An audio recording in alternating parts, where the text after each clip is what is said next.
Hey guys, James saying. So this is a video about I got the Canon R50. So I'm an experienced photographer, videographer, and I got a beginner's camera. So why do I want a beginner's camera?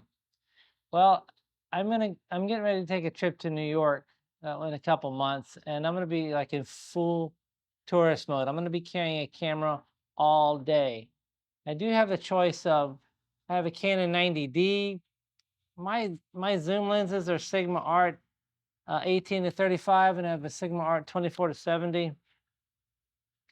This is a heavy lens and a heavy body. So this body alone is about 1.5 pounds.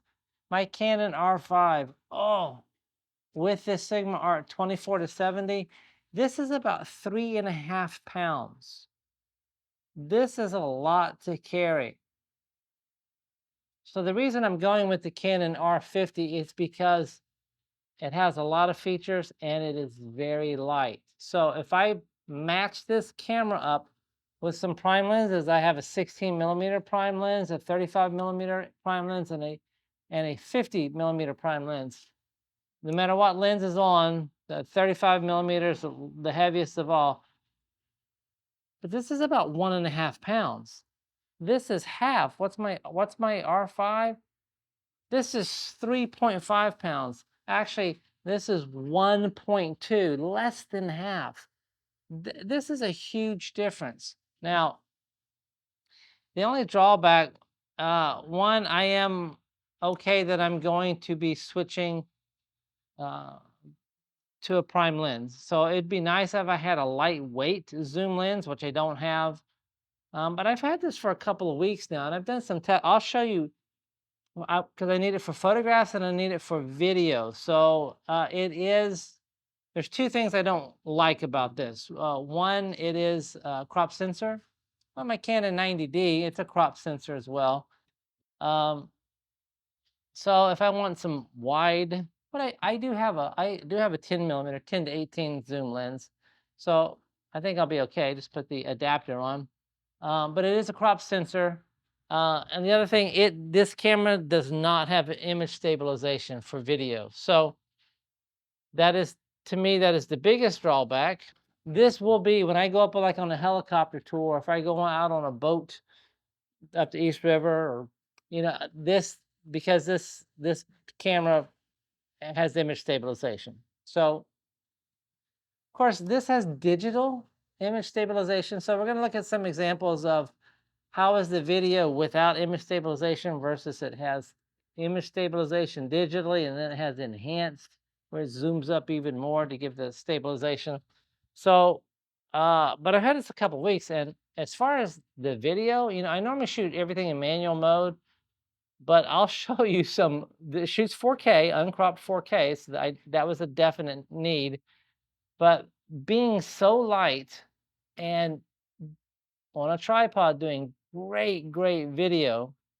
And for photography, I usually shoot like in aperture value mode. I don't typically shoot in like full manual. I'm either doing time value, I'm either picking the shutter speed, or I'm picking the aperture and then let the camera do the rest.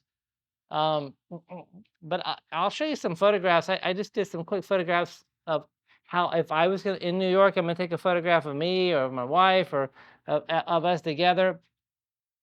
With this in auto mode, as long as you understand the functions of the auto mode, phenomenal, phenomenal raw photographs. You can do JPEG, you can do RAW, you can do a combination of the two.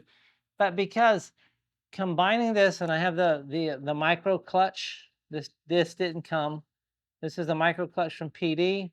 So I'm gonna have that. And I got a new I got the 6-liter bag. I'm gonna like be full tourist. I need to travel lightweight because I'm going to be out all day doing the tourist stuff, and I need lightweight. I love my R5. I love my R5. I love these Sigma Art lenses. They are great for video, but boy, 3.5 pounds, 3.8. No, sorry, 3.4 pounds. This is a lot to carry compared to 1.2 pounds. So let's look at some examples of how the Canon R50 does with video and how it does with photography. All right, so this is the way I would normally record. I would probably have a fill light over here, but this is shooting at 4K. It says it's non-cropped. I'm on a tripod. I do have an image stabilization lens, but it is a 35mm Canon RF lens, shooting at f1.8, 1/50th of a second, neutral density filter on so I can be at f1.8. So I want to compare this to, I guess I'll just try like auto mode, and there's an HDR. I'm going to try that as well. So let's get to the comparing.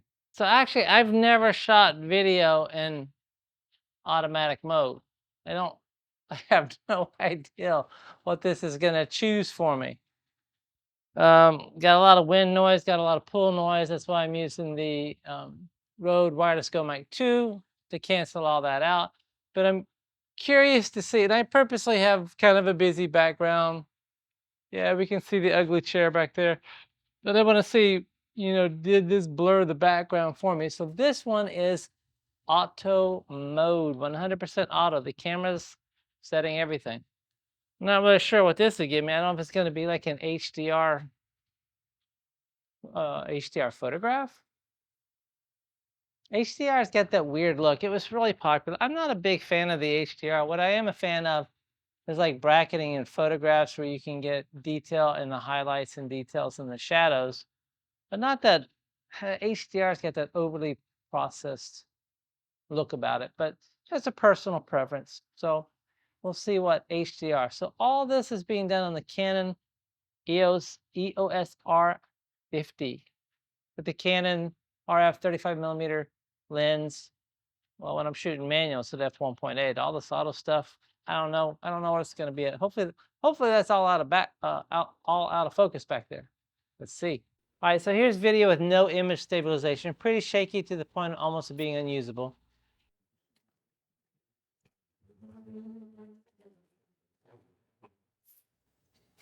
Digital stabilization, it is better.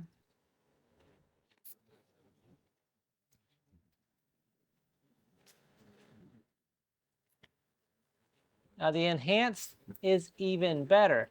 Now next to the R5 with the in-camera stabilization, I think the enhanced from the R50 stabilization is as good or actually slightly better than the in-camera stabilization of the R5. I don't know. You be the judge. Which one do you think looks better? I tried to do it the same, riding on a Segway, riding up to the car, going up into the driveway over a bump. You be the judge. Here's some examples of some photographs that I've taken. This is just an AV mode. This one here is in time value mode, as if I was shooting half manually. And here's some auto. So this is A+ with background blur. Looks great. This one is the same thing, just in black and white. This one in auto mode here is HDR.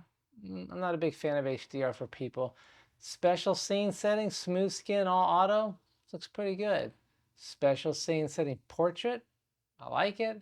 And then the final auto here, this is selfie, and I cranked up the background blur. All right, guys, thanks a lot. If you liked the video, hit the thumbs up. It would help my channel. And if you found the information helpful or useful, consider subscribing to the channel. And if you do, remember to turn on notifications so that you don't miss when the next video comes out. All right, guys, thanks a lot. We'll see you in the next video.